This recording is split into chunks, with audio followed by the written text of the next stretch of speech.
आज जो कहानी मैं पेश करने जा रही हूँ उसका नाम है बड़े घर की बेटी। तो फिर डॉक्टर यास्मीन अख्तर की ज़बानी कहानी बड़े घर की बेटी समाअत फरमाएं। बचपन में ही बिल्किस बानो ने अपने बेटे ज़ीशान का रिश्ता अपनी छोटी बहन नफीसा बानो की लड़की हूर बानो से तय कर दी थी। हूर बानो नाम की ही हूर नहीं थी, वो वाकई में बहुत हसीन और जमील थी। उसकी खूबसूरती देखकर ही बिल्किस बानो ने उसको अपनी बहू बनाने का मन बना लिया था।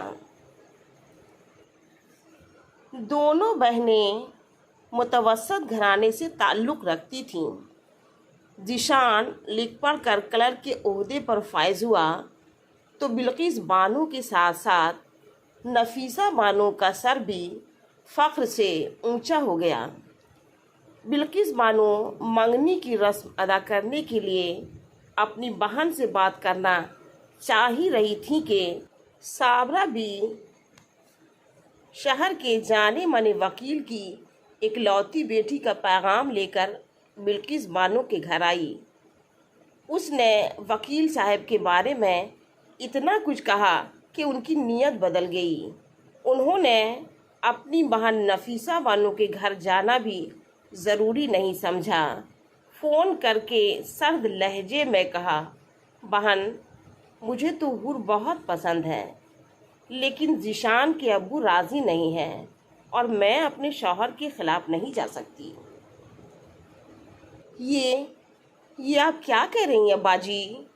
नफीसा बानो घबराई सी आवाज़ में कहने लगी, मेरी बेटी के रिश्ते कई जगह से आए, मैंने अहमियत नहीं दी। मैं आपको ज़बान दे चुकी थी। मैं मजबूर हूँ बहन। ज़ीशान भी इस रिश्ते से खुश नहीं है। बिल्किस बानो ने शौहर और बेटे को बीच में लाकर अपना कदम पीछे हटा लिया। वकील साहब की लड़की से मंगनी की रस्म अदा करने की बात हुई और बिल्किस बानो ने हीरे की अंगूठी, एक सेट सोने के जेवरात, 2 जोड़े कीमती पोशाक, फल, मेवे और मिठाइयों की लिस्ट बनाकर अपने शौहर की तरफ बढ़ाते हुए कहा, हमें इन चीज़ों की ख़रीदारी करनी है, कम से कम 3 लाख रुपये तो लग ही जाएंगे। तुमने तो कहा था कि हम 1 जोड़े कपड़े और चांदी की अंगूठी में मंगनी की रस्म अदा कर देंगे, उसके शौहर ने कहा। वो तो मैंने अपनी बहन की लड़की हूर के लिए कहा था। बड़े घर की बेटी है, 1 जोड़े कपड़े और चांदी की अंगूठी से बात नहीं बनेगी। अब हमें वकील साहब की शान और शौकत को ध्यान में रखकर ख़रीदारी करनी होगी। वैसे भी वकील साहब दरिया दिल इंसान हैं, हम जितना देंगे उससे कहीं ज़्यादा वो हमें लौटा भी देंगे, बिल्किस बानो ने इतरा कर कहा। शहर के नामी ग्रामी वकील हैं, शौहर ने तंज़िया अंदाज में कहा। ज़्यादा लालच करोगी तो कुछ से कुछ केस बनाकर अंदर कर देंगे। शगुन की बात हो रही है, शुभ शुभ बोलिए, मैंने आपको जहर उगलने नहीं कहा है। बिल्किस बानो ने बुरा सा मुंह बनाया। उसके शौहर ने जवाब में कुछ नहीं कहा। वो जानते थे कि इससे बहस करना बेकार है।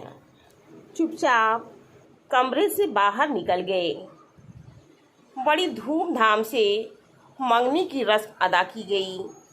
कुछ रिश्तेदार उनके साथ थे, कुछ लोग नहीं थे। जिन लोगों को नफीस बानो से हमदर्दी थी, उन लोगों ने बिल्किस बानो का साथ नहीं दिया।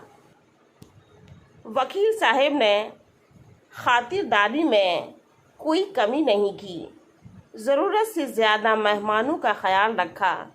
बिल्किस बानो को अपनी किस्मत पर रश्क हो रहा था। दूसरे दिन सुबह सुबह साबरा बी का फ़ोन आया। उसने नहीब सी आवाज़ में कहा, माफ़ करना बहन, आजकल की लड़कियां फ़ोन की मदद से न जाने कैसे कैसे गुल खिलाती हैं, किसी को कुछ पता ही नहीं चलता। वकील साहब ने तुम्हारे घर रिश्ता जोड़कर बहुत बड़ी गलती की। उनकी लड़की तो किसी और को पसंद करती थी।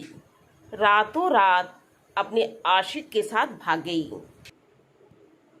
भाग गई? बिल्किस बानो ने झिल्लाई सी आवाज़ में कहा।